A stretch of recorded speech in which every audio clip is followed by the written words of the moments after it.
não nos devemos subestimar a nós e à nossa capacidade de evolução, quer em termos farmacológicos, quer em termos de tecnologias médicas. E também não devemos subestimar os vírus, nem devemos subestimar a natureza. Porque o que aconteceu é que, com raras exceções, se ganhou ou se generalizou a ideia que nós nunca mais teríamos problemas de doenças infectocontagiosas, ou pelo menos num mundo tecnologicamente mais evoluído e com mais recursos. Isto das doenças infectocontagiosas era uma coisa que já não nos ia acontecer. É claro que sempre houve alertas para o ressurgimento de grandes pandemias. O suspeito do costume é o influenza, é o vírus da gripe. Acabou por não ser o suspeito do costume, o influenza, mas é algo relativamente parecido, um coronavírus. Agora, uma pandemia pode sempre surgir quando menos se espera. E pode ser de um vírus, pode ser de uma bactéria, pode ser de um fungo, por exemplo. E nós nunca temos uma capacidade total de prever o que vai acontecer. Tal como os terremotos, os sismos, ou as grandes cheias, ou os grandes incêndios, nós sabemos que estamos sempre em risco de que algo desse género aconteça. Não sabemos exatamente quando, nem sabemos exatamente onde. E com as pandemias é a mesma coisa, não sabemos exatamente quando, não sabemos exatamente onde. E esta ideia de que também vem tudo da China é uma ideia muito errada. Por exemplo, o HIV foi algo que se originou em África. A gripe de 1918, por exemplo, foi nos Estados Unidos, ou na América do Norte, melhor dizendo. Portanto, nós nunca sabemos exatamente quando e como, mas sabemos que pode acontecer. Portanto, devemos estar preparados, devemos ter planos de emergência para que, no início de uma pandemia, nós possamos logo, à partida, tomar medidas. É claro que a evolução da tecnologia médica, a evolução dos medicamentos, a evolução da forma como se fazem vacinas, também vai contar na altura.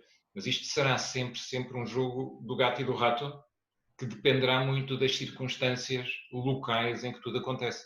Repare que já foram indiciadas vários inícios de potenciais pandemias de gripe, quando nós nunca demos foi muita atenção a isso, mas foi frequente ao longo dos últimos anos, ao longo das últimas décadas, por exemplo, matarem preventivamente uma série de uma população enorme de galinhas na Ásia, porque foi detectada uma variante do vírus influenza nas aves, e com medo que ele passasse para humanos, tomaram-se medidas preventivas de contenção de uma potencial pandemia.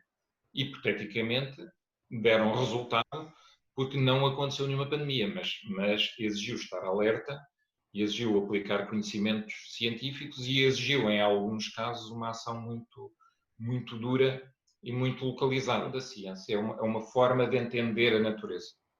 É uma forma de conseguirmos compreender o que está à nossa volta. E compreendendo o que está à nossa volta, nós podemos escolher duas coisas.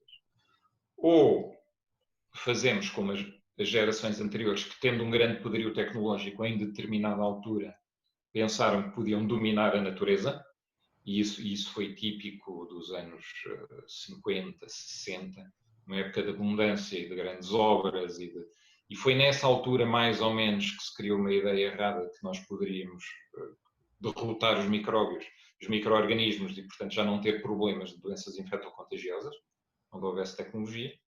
E agora, numa visão mais recente, mais integradora, mais de um entendimento de que estamos todos no mesmo barco e, portanto, fazemos todos parte da mesma natureza e dos mesmos equilíbrios, encontrar o nosso lugar na natureza. Porque também é errado a visão radical e um bocado oposta, que é a natureza é sagrada e nós não lhe podemos tocar, e nós humanos viemos cá para estragar isto tudo, e enfim, a natureza é perfeita e nós somos os grandes culpados de tudo. Quer dizer, essa visão também não é correta.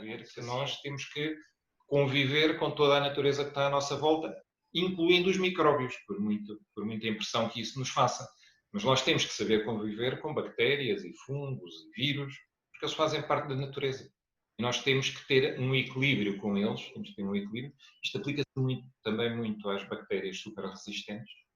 E nós temos que saber chegar a esse ponto de equilíbrio, esse ponto de entendimento, digamos assim, com a natureza. Mas se a ciência nos pode ajudar a uma coisa, é encontrar o nosso lugar na natureza. Nós temos que ter o nosso lugar na natureza. Nós fazemos parte do equilíbrio natural. E, portanto, nós fazemos parte deste habitat, tal como os outros seres fazem, e tal como a física faz, e tal como os fenómenos químicos fazem. E, portanto, a ciência é poderosíssima nesse sentido, nos permitir entender como a nossa casa funciona para encontrarmos melhor o nosso lugar nessa casa.